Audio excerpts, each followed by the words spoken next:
Hello, welcome back to Sprouted Dreams. This week I thought we would try making a few molded pieces, and we would do that together and I would show you how I paint them, and then next week we will attempt to put some of these onto some doors that I have. So I am going to show you a process that uses a very quick hardening. This is the amazing casting resin. This turns white and it dries in about 15 minutes. It says cures in 10 minutes, but I give it about 15 and it does make a really nice form. I have made this door from this mold. I made the mold also. So first I made the door that I wanted to make out of a polymer clay and baked that, and then I used this piece to make this mold, and then I used this mold to make this door from the casting resin. Now this is different from resins that you might have seen me use previously, like a 2-part epoxy or this clear resin. This is more of a clear coat, and it's very a lot more difficult to work with because it takes about a day to dry, and if you get any dust in there, it doesn't work as well and can be a little more complex. But this is fairly simple. You be the judge. But if you don't use a mold, it's kind of hard to freeform. You can see here where we're going to try to, I'm going to try to flip this over on the wrong side of this form that I made, and then add a little bit of this same molding material, but just around the edge, because I put it so that it had a wire hanger for the back, but it didn't come out so well. So keep that in mind. You have to sort of go back if you miss things, or if you don't cast it right, you'd have to do it again. They can be pricey. I usually, if I need to make my own molds, I make them from polymer clay. And many pieces I do use polymer clay because I'm using color, and it's much better to use the colored clay, and then I have less work to do. But for small pieces like these little birds, I have not used it for the unicorn yet. I've used clay for that, but let's try it today and see. And I've always used clay for this fairy, but she can come out a bit difficult. So I thought we'd try it today at any rate. So you just mix equal parts A and B, and that's about it. And mix well and pour it in. So we are going to go for it. I need some little mixing pieces. It's good to have everything set out first prior to your mixing, because you don't want to be looking for things. I tend to have these forms for quite a while, but as you can see, maybe you can see, I can end up getting little bits of glitter in there, but we're going to paint these anyway, so I really don't mind. Just keep in mind that if you do paint these pieces, they will need to be sealed afterwards so that your paint stays on. All right, for these little bird pieces, I think I'm just going to mix, let's see, 5 and 5. Does that work? That would probably work for that. Let's just do 5, what is that, milliliters probably. We'll do 5 milliliters and 5 milliliters and mix it in here. I always try to keep these little measuring cups separate because they're so hard to get. I always am looking for more of those. Maybe I can mix it with the spoon. Let's see if we can do that. Well, then I'll mess it up. All right, let's use this. Okay. Oh, look, there's 2. Hooray. Okay, now I don't feel so bad. Okay. We're going to go with 5 and 5. Okay. It's hard to tell how much exactly you'll need. You almost always end up, or at least I do, with a bit more than what you thought. So keep that in mind. Have several pieces ready to go so that you can then move quickly on. Oh my goodness, this part B must be Goodness sakes, I can't get it off. Okay. Like the wood glue, you need pliers every time. Gosh sakes. I cannot get this part B off.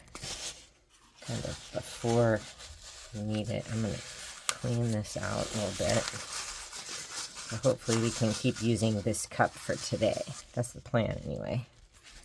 That's my plan. It's anybody else's. Okay. Part B. This is obviously a bit older. I guess I've used it previously and it's been a while. But we'll see how it goes. It is warm, and usually things like this love to work well in the heat. I wouldn't try casting a whole lot of things when it's winter, or if you're in a very humid climate. They kind of like to be warm and dry. Okay. And I'm sure the experts would tell you don't reuse these measuring cups, so, you know, take it with a grain of salt. Okay. The main thing with these is that you mix well. Mix, mix, mix. Because if you don't, you are not going to get a good result. Now this turns white, like I said, once it cures. So it's pretty easy to tell when it's finished. We may get all these little birds done. Alright, I'm just going to keep mixing one way and then the other, and then we'll pour it in and see what happens. What's nice with this is I don't see a lot of bubbles or anything like that. Okay. We're just going to pour this in there. And I was really happy with the little bird that I got previously with this white casting resin. Quite pleased. Okay, this is kind of uneven here. I'm going to set it kind of in a different place. There we go. Because if you don't have it perfectly level, you're not going to be able to get it into all these little crevices of the little tails of the birds and stuff. Now you can kind of trim it, so keep that in mind. When it's not quite set, move that off to the side. You can use an X-Acto blade to trim that a bit. I hope there's enough for the hummingbird. Let's see. Maybe. Maybe not. That looks pretty good, really. Maybe if we... Oh, and I feel it heating up. You can always tell when resin is starting to work. It creates its own heat, which is so interesting. All right, hopefully the hummingbird beak comes out. That's kind of the part that you really want it to come through. All right, I'm just gonna rinse all this, or dry all this off with some paper towels and see if we can reuse this for stirring. This I will throw away. While these are drying, I was going to show you what it's like to paint this. I think it's called a urethane. No, this is the other one. Okay. I think it's called a urethane. It says casting resin. I believe it's a urethane. I wish I could find it. But it works very well. It makes a nice... See how thin this is? And it's very sturdy. So I really like how it works out. And I will show you, let's see, the little hummingbird here. You can see how it's starting to turn white. And so when it's completely white, you'll know that your piece is ready to be demolded. Okay. Clean that up a little bit. And I'm just going to move these over to the side while we paint this one. So really you can paint it with any type of paint. I would not try to use, you could use some embossing powder, but if you use a ton and really heat this up, I'm not sure how that would quite work. So keep that in mind. You may want to kind of use items that you don't want to add extra cold or heat. And I would think that oil-based stuff is going to get kind of slick on here. It might work, but it would take a long time to dry. So some sort of acrylic paint.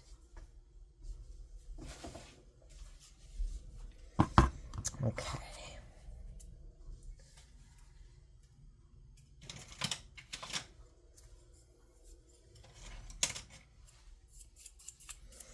So I'm just going to start with a base, and I'm going to use a bit of black on the dark undertones, because you can always kind of go over that, but the black gives it a nice base. So we're going to kind of start with a little bit of black and then lighten up. So if you feel like you want to do a project with perhaps like a child or a grandchild, this would be a really good one, because they could watch you do the mixing and let this dry, and they could watch as it dries and say, hey, I think it's dry, it's turning white. It's really fun for kids to do this type of thing. Just be sure you're in a well-ventilated area and you don't let them get their hands onto the mixes. But I think it's really a neat project to do, with a friend, or especially with a younger sort of partner. Okay. I want my hardware to be black. So we're going to start with that in there, and then I'm going to add the black into these sort of crevices and stuff, and then we'll put brown on top. And then anywhere that the black sort of peeps through is an extra bonus. Some things you want to work light to dark, like watercolor, but for a lot of painting, you actually start dark and end light. So this is one of those instances where you want to kind of start with your darker colors and then lighten it up, because you can always build on top of your paints that you have. Watercolor, it's kind of a one and done deal, but with this, you can always add more. And so you don't have to be afraid. See, like right there, I just got a little bit of black there on the door itself, and I'm just not going to worry about that. Now I have these little stones here on the door, and when I first made this piece, I actually, like I said, I made it with clay, and I used like a granite type clay, but you can add some little dots and then just kind of rub it off, and it gives that sort of stone type of look. See what I'm getting there? And that's what I'm going to do in these recesses here, because these are actually engraved in, and that's why when I first made the piece, see, I made all those marks so that the mold then would pick it up. And it's really a lot easier than it looks. Like I said, though, the molding materials and casting materials can be pricey, but I really feel like they last a decent amount of time. You can do several projects with them, and they're really worthwhile. And this way you can make whatever sort of fairy door, whatever shape you imagine. Now you could also use, preset little screw holes and hardware, so you could make a functional door this way, or even a fairy house. But I have not done that yet. I really enjoy making my doors out of actual wood if they're functional. But the non-functional doors are really great to use different sorts of items and ideas, just like this. I really enjoy kind of experimenting this way, especially since the plywood has been so difficult to get. Apparently plywood is sourced quite a bit from Ukraine, and ever since the war with Russia and Ukraine, boy, plywood has been, it went up in price, and now I can't get a lot of them. So I tried making, I'll show you, some of my doors into these forms, but I was very unhappy with the results, probably because I'm not the best mold maker.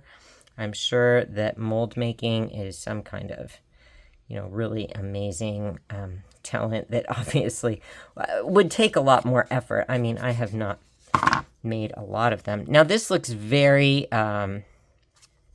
deep right now, but once we get the brown on, it's not going to be so different. Now, look, you can see how on these, they're starting to turn white. They're not quite ready yet. I'm just going to let that sit. I did get a few little bubbles, but this is on the back side, so we're not going to worry about that. Now we are going to add some of these brown colors. And like I said, you can always add more depth or texture, however you would like to do that. But this black is going to kind of come through there, which I really like. I think that's just great. And I don't mind even if there's a little bit of blurring of the paints. Now this is going to need several coats, as you can see. So it's not kind of like working with the clay, because with the clay you have color right off the bat. I really enjoy some of the colors of polymer clay that are available. And like I said, these little stones here, I did the first one with, well, the first door that I did with, oh gosh, what's it called? Granite type of, I think it's a Fimo maybe, or yes, Fimo clay. And then I redid it again because that form actually didn't work out. So take your time. Now, if you wanted to do some really unusual colors, this would be a great time to experiment with that. You could definitely go with, a rainbow door or something with some sparkle in it. You could add glitter paints, all kinds of different ideas that you could incorporate into your fairy doors in this way. Just be sure you seal it. So after I get this all done and we demold these, I will show you what they look like at the end, but also I am going to seal this with a water-based spar urethane, not oil-based. I do not think oil-based would dry very well on this, so keep that in mind. Okay, now I'm going to have to get in there with a very little paintbrush for in there. I think that looks really nice. Great. Just be sure you get all your little crevices, just like that. So that's pretty cool. Yes.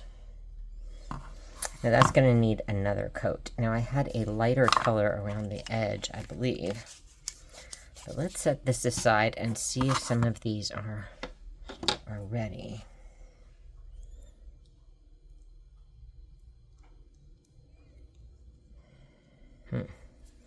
Not sure. I can kind of see my fingerprint left, so I'm gonna let these sit another like 5 minutes or so. Okay, let's get another color. I don't think it's this color. I had another color. Where did it go? Oh, well, let's get some gray in there too.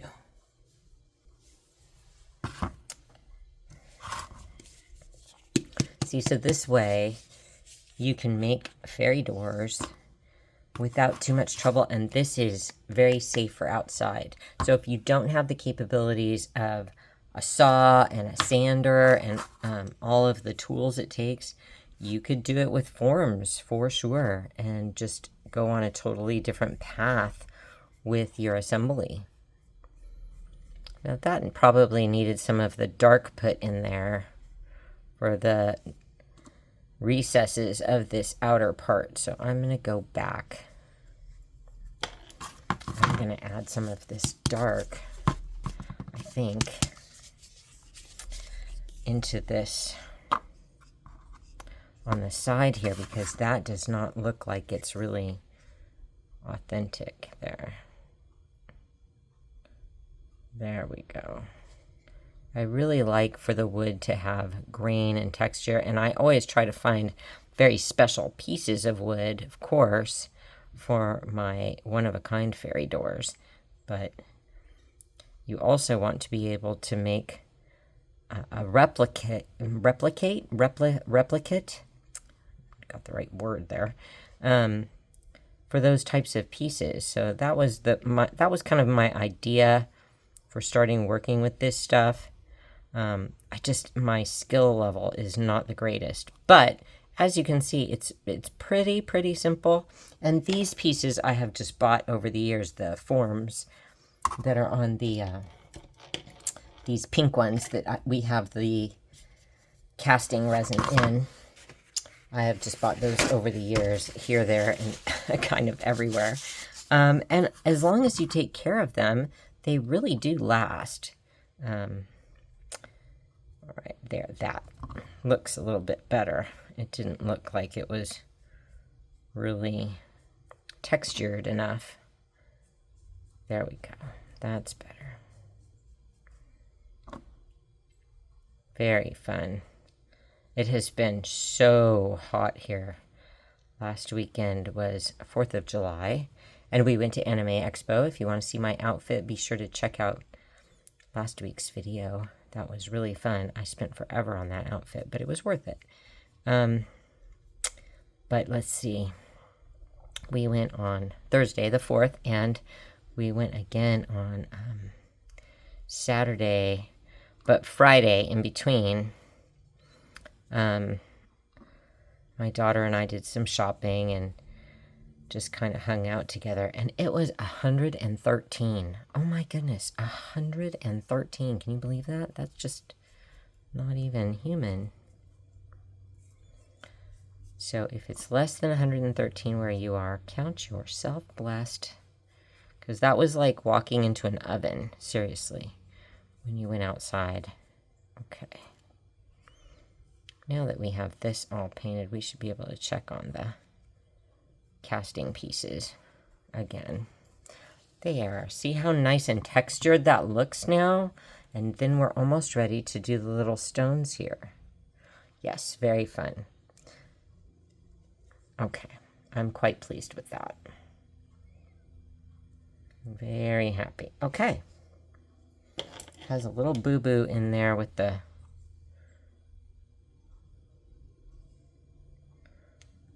lock or the handle. Oh well.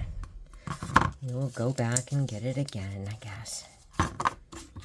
Kind of frustrating. Sometimes you're like, I want you to work right now. Like, no. There. Okay. This is the body. This is the dark stuff that I didn't use. Okay. We have all of our colors now. This one I did not use. All right. Now, let's see. These are the ones I poured first. I just don't know if they're ready. It looks pretty. Oh. Yeah.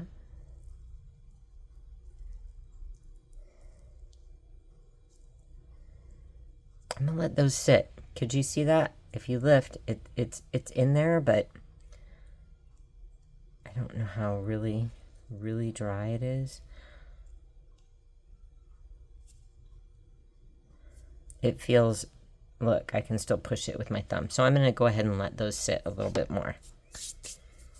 So the way that you want to do pieces then, whoops, wrong one, like this one on the other side where I've put this blob and I want to kind of fill that in, I would definitely let that get almost cured and then pour that in around this edge, because I would like this to sit a little bit flatter. I mean, obviously it's functional, it's just not attractive on the backside, which is not a huge deal, but you know, if I'm going to sell this piece, then it needs to look even good on the backside. So I'm hoping to fix that up. All right. So now, since I can't paint the backside because I'm going to add more to that, I keep trying to do the front here where this little bit of stonework needs to be made gray. I don't know if silver is going to work. I think that that idea might work because it's kind of appropriate for granite. You know how it kind of has those flecks in it? So I'm going to take a very dry brush like this and just kind of tap that in there and see if I can get it to kind of mimic that coloration. That's not bad. Very dry brush, and this one's really stiff. Like you would use this brush for painting wood or little trim pieces or something, but I wouldn't use it for these sort of sculpted pieces. But because I just want it to kind of poke at it, it's not so bad. That's pretty cool. Yeah, I like that. Okay. Now we just need a little more black, and I need some gray. Okay. And this sort of, this brown has not come down far enough here into the sort of stonework. And it looks like this is going to take a while to dry as well. So I may let all of this dry and then come back in about a half an hour or so, so that everything gets a little bit longer. Like I said, they're like, oh, it's ready in, 2 seconds. Well, if you made something as thin as a piece of paper, perhaps so. But if you actually have pieces that have some dimension or thickness, give them all the time they need. Don't rush it. So like I said, if you're doing this with a child, have something else to do in between times so that they're not bored. Okay. Yes, that is great. Needs a little more of the brown put in there. Yep. Okay, I'll be back when these are dry. Okay, we're going to give this one a try. If I kind of lift from here, you can see, oh, we got a lot of bubbles. Well, that's why you watch these, so you can see my mistakes. Perhaps I did not mix enough, or perhaps the mix is too old. I don't know. It looks really gummy. Really gummy. Oh boy. That didn't go so well. Very bubbly and very bad. Okay. Well, let's try it again. Perhaps I didn't measure correctly. It's really wet. Gushy. It's a ball. Okay. Throw that one away. I'm assuming this one's going to be the same. Maybe we should let this one sit for a little while longer.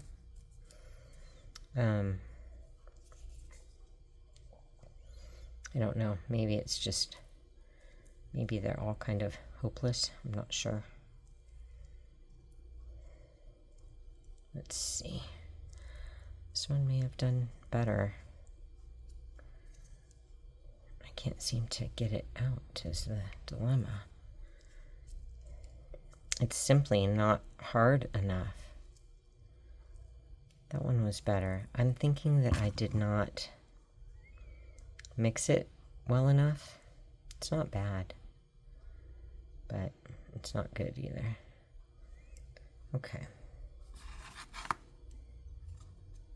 Let's try mixing again. I'm going to get my stuff again. All right. I cleaned these all out again, and I think that that's where I found the failure from the last one, is I washed all these up, and if you look in here, you can see little tiny bits of water, and I think that that was why it failed. So I'm taking my heat gun, and I'm going to dry these really good, and one of the things that it says in the product insert is that if you want to, oh my goodness, I have paint all over me already. If you want to demold easily, to preheat your molds. So the heat gun is going to dry this up as well as kind of preheat it. So I think all of that's a good idea. And I will mix this up and pour it again in quick motion, and then we'll see how it turns out. I did just want to say, also, you know, this is kind of the process of creation, because you're not doing something the same every single time.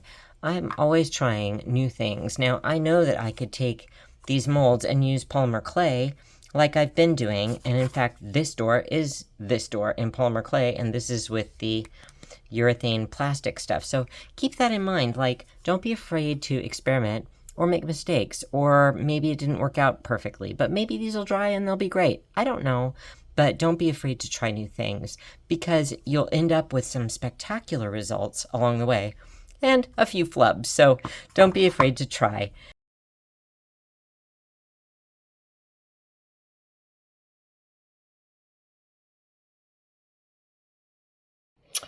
Okay, the problem with the other molding process was that my, sorry, bumped you. My stuff was too old.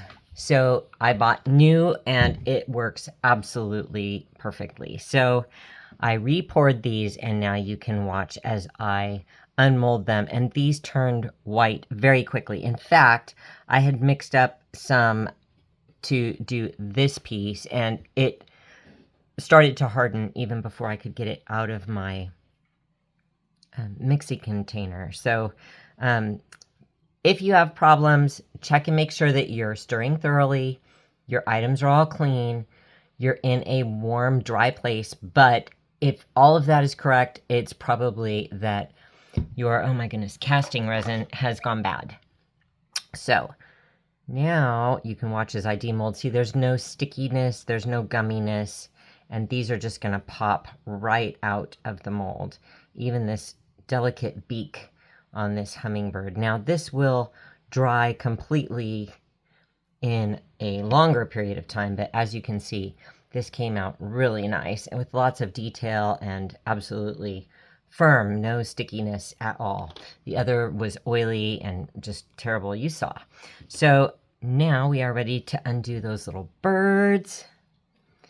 And I am so excited to see how these come out, because it's really fun to see their little feet and beaks and feathers come out so delicately, because this does a really nice job. Now, I've made these with the polymer clay, but like I said, this gives a little bit better result as far as very textured things like these feathers and stuff. That one's ready to go. These two kind of like to cling together. Just be careful with your demolding, because it's not perfectly set. Oh my goodness, isn't that just lovely? Look at the detail. Okay, so this fairy, I believe, will be next. This unicorn, I had to pour a second pour because it kind of ran out of these little detailed areas. So I'm going to let those sit a little bit more. But I poured a second pour on this fairy. But if you need to do a second pour, don't worry, because that's going to be your flat side. Now, unless you're pouring into a mold, like if you have a mold, or you make a mold with a actual figurine in here, and you put the mold in and then pull the whole mold out and then break it into two pieces, then in that case you have to get everything into that mold through the pour. Usually there's a little hole to pour into, and that has to be done in one fell swoop. But if you have a piece with a flat side, you can usually pretty safely pour a second time and not worry too much. See, this is just coming out lovely, no problem. Ah, yes, just perfectly. So now we've got to actually pop this out, which is a little scary. We're gonna go for it. Okay, and there she is. A little spot there, but I can fill that in or sand it down. I hope that you can see. She had a little spot right there that didn't go in, but pretty darn good. Okay, and I can still feel the heat on the back of this, which means it's still kind of curing. So I'll set it on here. And then this unicorn should be ready as well. Yep. And even with the second pour, yep, that's all ready. I just wanted to get these little details that you'll see in the mane and stuff. Okay, look at that. Gorgeous. I'm so happy with these results. Yes, very pleased. Okay, now these little fairies were just kind of a little bit extra that I had left over, but I'm going to let those sit because I poured those last. So the next thing that I'm going to do is clean these up with a little X-Acto blade and make sure this is all ready to be painted, and then we will apply them to the doors. Okay, so we will kind of start with these birds, and you want to get things separated as quickly as you can when it's dry, because you have a little bit of kind of that in-between time where it's a little bit soft, but it's dry enough to remove from the form, but you don't want it rock solid, because then you kind of need to use a Dremel or some other tool to get in there. And right now you can still cut it with a blade, but as time goes by they just get harder and harder and harder, especially in these thin areas here. But they make such a beautiful replica. I'm really pleased with how these molds come out. That's why I was so surprised. I'm like, oh my gosh, what's wrong? So I go, well, I'll invest the money. I must have had them for too long. And so be sure that if you're going to do this, you use your supplies up relatively quickly. They don't need to be done all in the same week, but in the same few months, I would guess, is a appropriate amount of time. Look at the details in this. It's just wonderful. Now, I did get some here on my table, but it still is soft enough it can come up, see? And then for her hair, where it kind of didn't really catch there, I may need to sand that a little bit. There we are. Just so it blends in a pleasant way. And like I said, you can sand this, you can paint it. Now it says that it's best to paint it pretty quickly. But I have painted them far later because I seal them. So it kind of depends on if you're willing to seal the piece afterward. If it's for outside, you need to seal these. If it's for inside, you can just paint it and leave it. But if it's going to go through the elements, I definitely would at least add a water-based polyurethane or spar urethane. And I am trying to think if I have used an oil-based one. I think I have. Just be sure to give it enough time to dry. The oil-based takes far, far longer. And really, honestly, a good 2 weeks is a nice amount of time before you really start playing with the oil-based spar urethanes. There we go. And like I said, if there's anything that isn't quite right, you can go back with a Dremel. I say Dremel, but really I use a more controllable, I feel like a more controllable device than a Dremel. It's a Fordham. It has a foot pedal, and so I can control the speed right there. I don't have to change it anywhere, and I just love that thing. People that do detailed woodwork use those, and I really love that thing. It's wonderful. Okay, looks like we've got this pretty cleaned up. And see, if you have somewhere where it's going to blend into your wood piece, that's just fine to leave it, because you can always see, add that. I don't know if this is supposed to be there or not. I think they're kind of fine little vines, looks like. I think. I don't want to pull something I shouldn't. Okay. And now the other little bird. The hummingbird just came out almost perfectly. Just a little cleanup around this beak here. And you have to be so careful not to get the beak itself cut away. So I may actually wait till that dries and just sand a bit more. I think that's going to be the case for that one. But with this, I may want to put, with the hummingbird, I have these little flowers here that I did not put because I usually put this on my unicorn door. This is a completely separate piece. So this, I may want to put some little flowers there, or maybe wood flowers. Wood flowers would probably, I don't know, maybe I'll pour some of these. That's not a bad idea.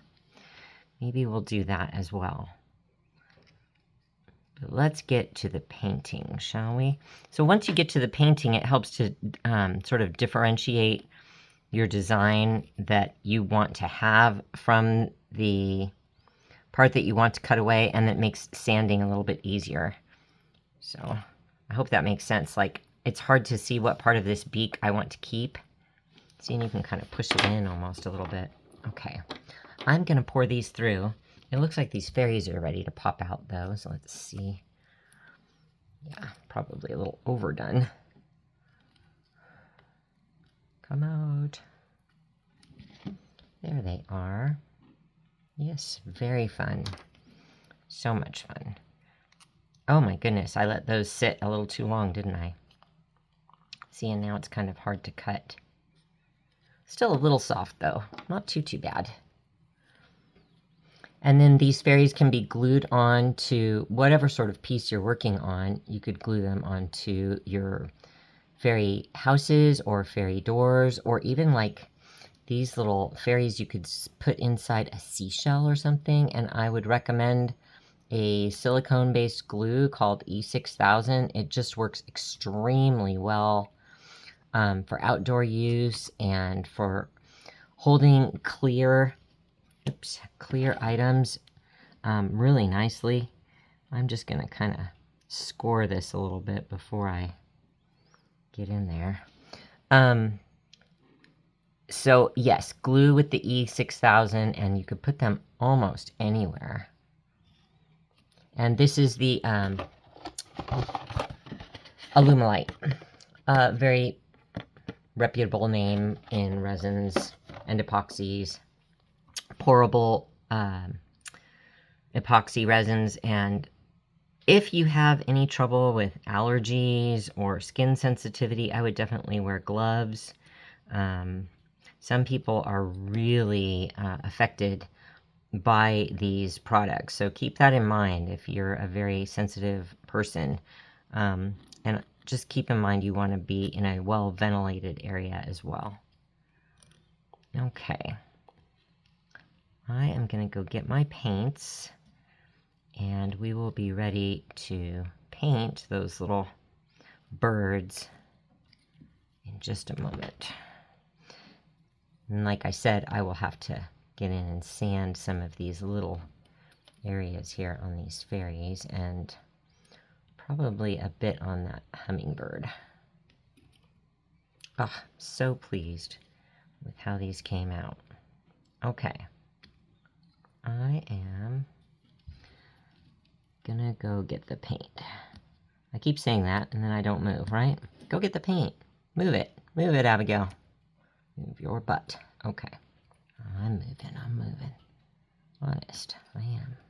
There. It was bothering me to have that on her foot. There.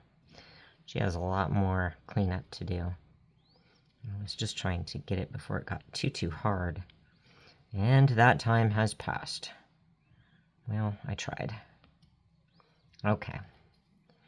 All right. I'll be back. Okay.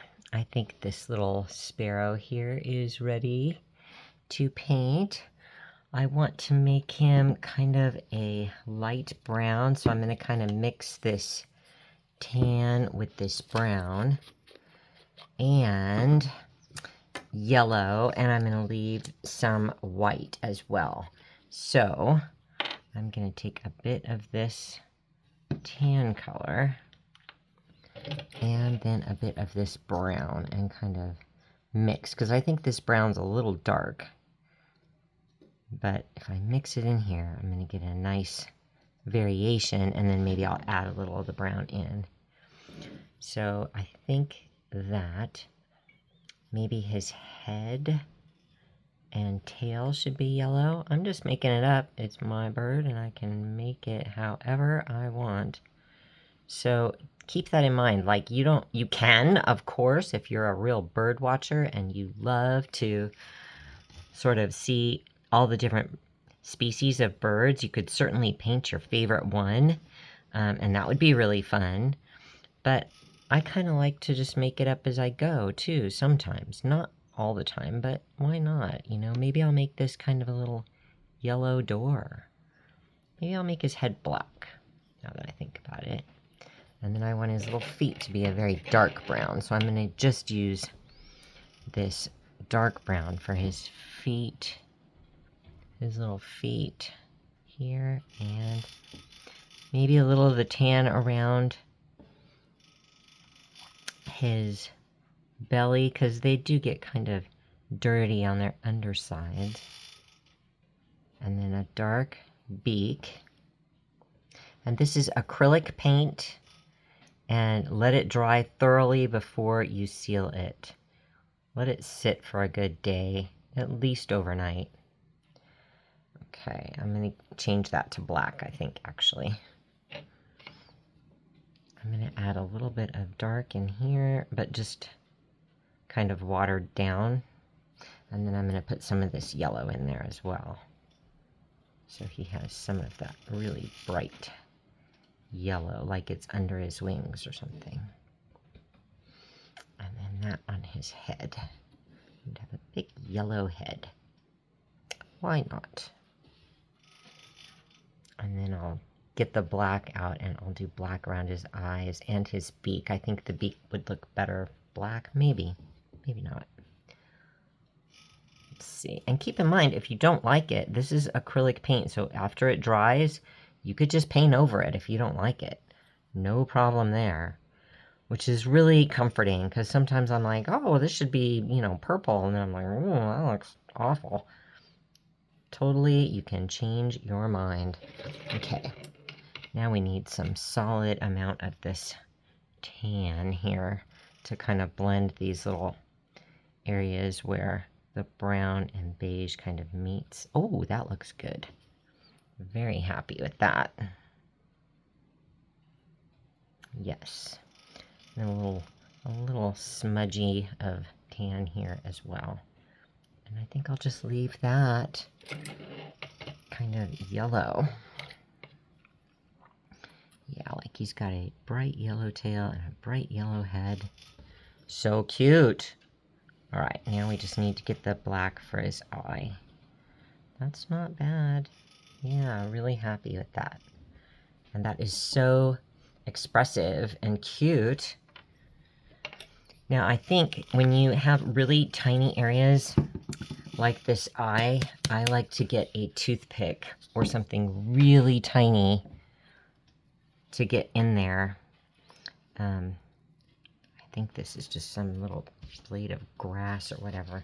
Or even you could use the tip of your X-Acto blade, like it's really super small. So keep that in mind. You don't want to go with a large tool in order to make a very small dot.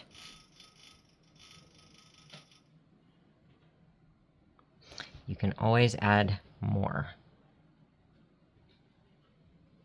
No, X-Acto blade is not working for me. Okay, gotta go bigger than that. So let's go with that little piece of grass I had. Okay. X-Acto, I know you want to be part of it, but you can't right now. Okay. And we're just going to take that. Now that has a little hair sticking up, so I got to be careful not to get that in there. See? Just barely get it in there. There. Now if I want to add more, I can. Okay. I'm going to put a little black around the bottom of that beak, because I thought that wasn't dark enough. And like I said, you can always add more there. Oops, see, now I got a little on his head, but that's okay. Remember, acrylic paint, very forgiving. So yes, we can go in there and clean that up. Just like that.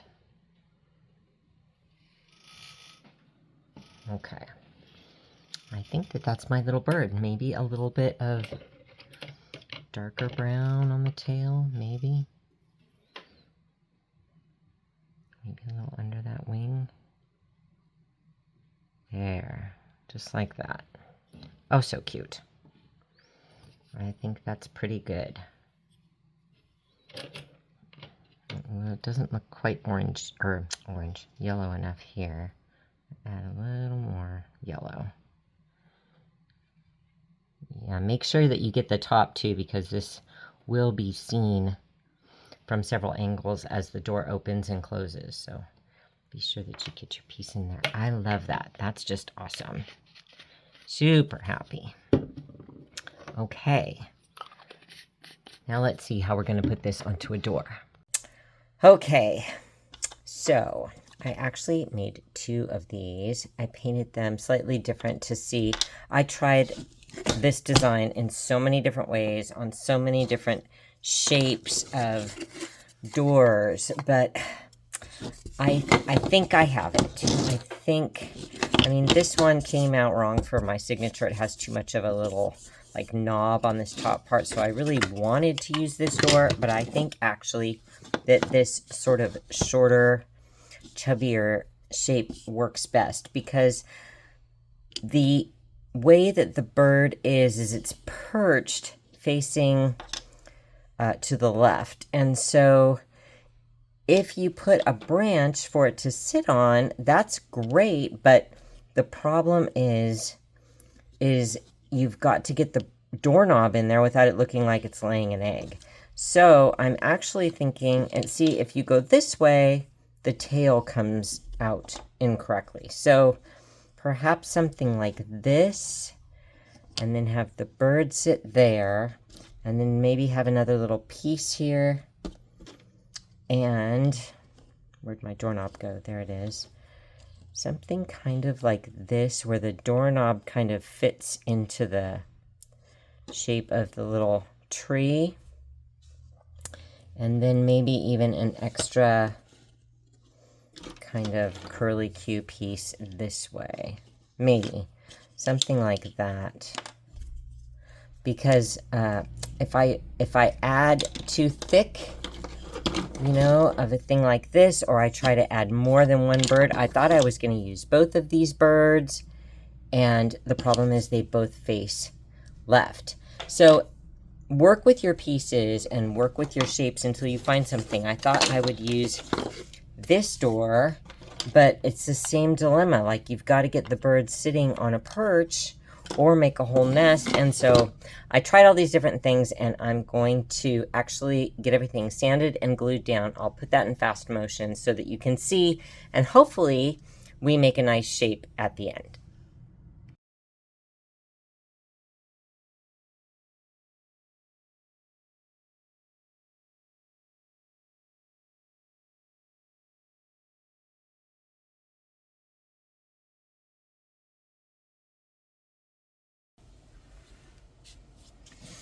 Okay, I did coat this little bird with some of the water-based spar urethane, and now I'm going to go ahead and coat the wood pieces with the oil-based spar urethane.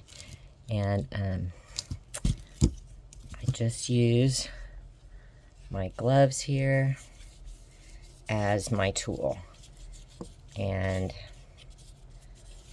I just spread it on like this, and that gives this really nice color and a beautiful protection for this door. And then I'm going to set it outside to dry. I do not recommend doing this inside. I just wanted to get some good lighting and be able to show you how I apply this. I find that using brushes or sponges or anything like that is just a waste of material, because you have to dispose of them. There's no way to use the oil-based spar urethane and be able to reuse those tools. They just do not work that way. So keep that in mind. If you want to use different tools, of course you can. Now you're going to hear all the leaf blowers and cars and noise because sorry I bonked you. But I have the door open because I want to have some air here as well. So I'm just going to coat this, and you can see how lovely that color changes from the raw wood to this varnished piece. And this will need several coats, but you get the most dramatic sort of effect on this first coat. So I wanted you to be able to see that. And then I just smooth it down with the gloves on, and a mask is always good, but since I'm talking to you, of course, I am not wearing one. Now, if you find little areas here like this, you kind of have to drip it in there or use a stick or a toothpick. But I'm just going to try to drip it in there. And sometimes the little extra plastic from your glove can help to push it in. And that's about it. So this is ready to go outside and dry for 24 hours, and then you can start the next coat. Beautiful. I don't put it in super hot or cold weather. It kind of likes a temperature from 70 to 80, maybe 85. If it's too hot, that's not good because your wood actually warps. I've had the wood warp in extreme heat. So that gives you an idea of what our little door is going to look like, and I will post pictures at the end and some video of what this darling little door looks like. I hope you enjoyed making some forms for your doors, and thank you so much for watching. Until next week, happy fairy gardening. Here's the door that I was painting all finished, and I did use the oil-based spar urethane. Came out really nice, and I fixed an extra pouring of the casting resin on the back just right.